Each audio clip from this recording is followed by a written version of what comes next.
Continue reading Bhagavad Gita as it is by Sri Bhaktivedanta Swami Prabhupada. Chapter 11, text 55. Mat karma krin mat parmo mad bhakta sanga varjita nirvair sarvabhuteshu yasa mameti pandava.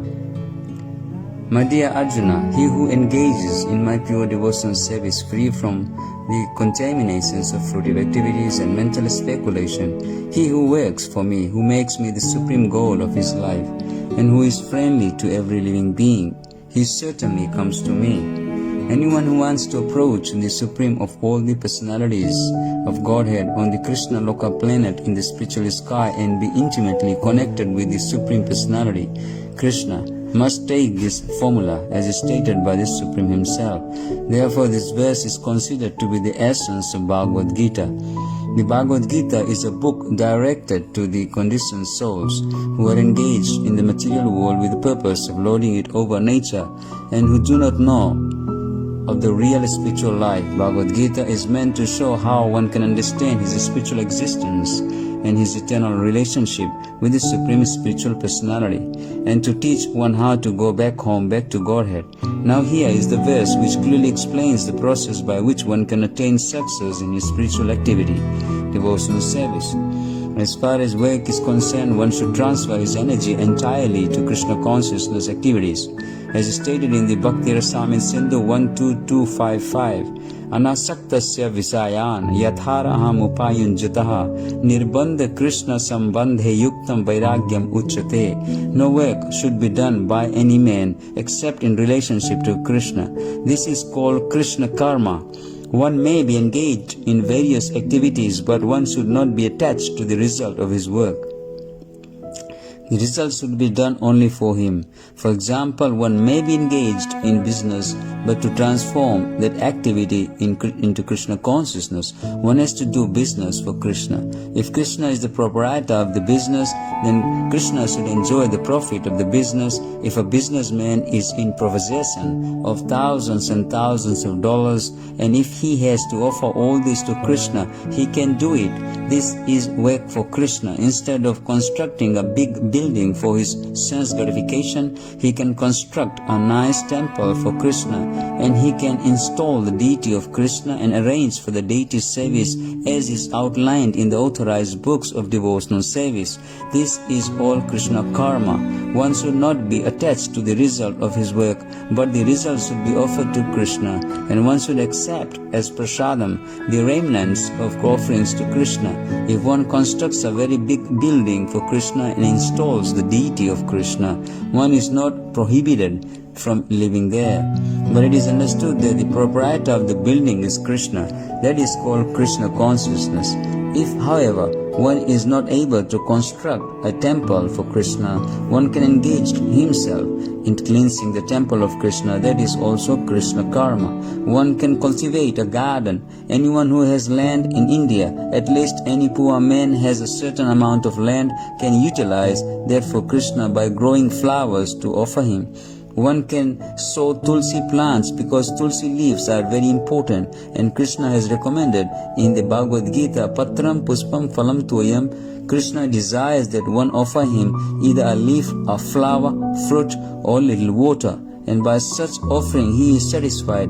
The leaf especially refers to the tulsi, so one can sow tulsi and pour water on the plant.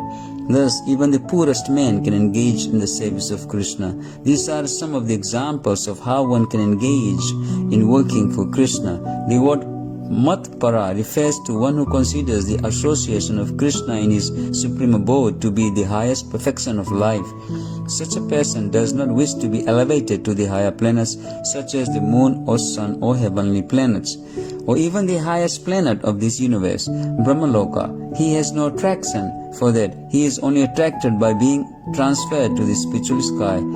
And even in the spiritual sky, he is not satisfied with merging into the glowing Brahma Jyotir effulgence, for he wants to enter the highest spiritual planet, namely Krishna Loka, Gloka Vrindavana.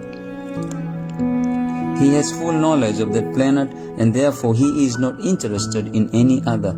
As indicated by the word Mad Bhakta, he fully engages in devotional service, specifically in all the 9 processes of devotional service.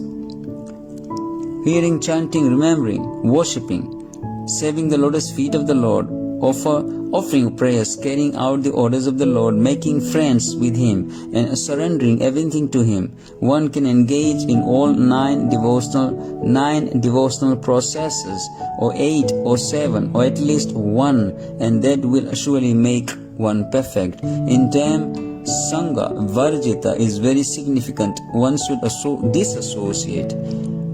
disassociate himself from persons who are against Krishna. Not only are the atheistic persons against Krishna, but so also are those who are attracted to fruitive activities and mental speculation. Therefore, the pure form of devotional service is described in Bhakti Rasamrita Sindhu 1.1.11 as follows. Anya Bilasita Sunyam Gyan Karmadi Anavritam Anukuliyana Krishna Nusilanam Bhakti Uttama. In this verse, Srila Rupa Goswami clearly states that if anyone wants to execute unalloyed devotional service, he must be freed from all kinds of material contamination. He must be freed from the association of persons who are addicted to fruitive activities and mental speculation. When freed from such unwanted association and from the contamination of material desires, one favourably cultivates knowledge of Krishna. That is called pure devotional service. Anukulyasya Sankalpa Pratikulyasya Varjanam. Hari Bhakti Vilas 11.6.7. One should think of Krishna and act for Krishna favourably, not unfavourably. Kamsa was an enemy of Krishna's from the very beginning of Krishna's birth. Kamsa planned in so many ways to kill him, and because he was always unsuccessful, he was always thinking of Krishna. Thus, while waking, while eating, and while sleeping, he was always Krishna conscious in every respect. But that Krishna consciousness was not favorable, and therefore, in spite of his always thinking of Krishna 24 hours a day, he was considered a demon, and Krishna at last killed him. Of course, anyone who is killed by Krishna attains salvation immediately, but that is not the aim of the pure devotee. The pure devotee does not even want salvation. He does not want to be transferred even to the highest planet, Goloka Vrindavan. His only objective is to serve Krishna wherever he may be. A devotee of Krishna is friendly to everyone. Therefore, it is said here that he has no enemy. Nirvarahi. How is this? A devotee situated in Krishna consciousness knows that only devotional service to Krishna can relieve a person from all problems of life. He has personal experience of this, and therefore he wants to introduce this system, Krishna consciousness, into human society. There are many examples in history of devotees of the Lord who have risked their lives for the spreading of God consciousness. The favorite example is Lord Jesus Christ. He was crucified by the non-devotees, but he sacrificed his life for spreading God consciousness. Of course, it would be superficial to understand that he was killed. Similarly, in India also there are many examples such as Thakur Haridas and Prahlad Maharaj. Why such a risk? Because they wanted to spread Krishna consciousness, and it is difficult. A Krishna conscious person knows that if a man is suffering, it is due to his forgetfulness of his eternal relationship with Krishna. Therefore, the highest benefit one can render to human society is relieving one's neighbor from all material problems. In such a way, a pure devotee is engaged in the devotional service of the Lord. Now we can imagine how merciful Krishna is to those engaged in his service, risking everything for him. Therefore, it is certain that such persons must reach the supreme planet after leaving the body. In summary, the universal form of Krishna, which is a temporary manifestation, and the form of time, which devours everything, and even the form of Vishnu, four-handed, have been all exhibited by Krishna. Thus, Krishna is the origin of all these manifestations. It is not that Krishna is a manifestation of the original Vishwarupa or Vishwa, Krishna or Vishnu. Krishna is the origin of all forms. There are hundreds and thousands of Vishnus, but for a devotee, no form of Krishna is important but the origin form. 2 original form, two-handed Shyam Sundar.